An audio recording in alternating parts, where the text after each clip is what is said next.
4 ways to say you are welcome anytime. Of course, sure, no worries, never mention, my pleasure, cool, no problem. Bismillahirrahmanirrahim. Alhamdulillah Rabbil Alamin. Assalamu alaikum warahmatullahi wabarakatuh.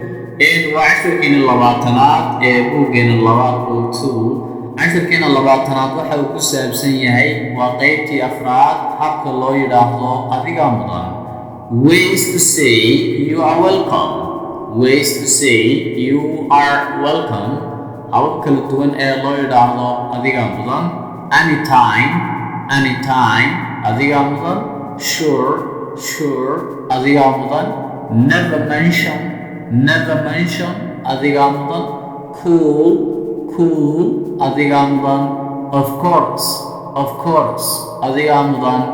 No worries adiga mudan. My pleasure adiga mudan.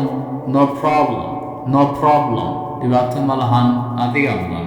La socod wanaagsan casharka xiga insha Allah.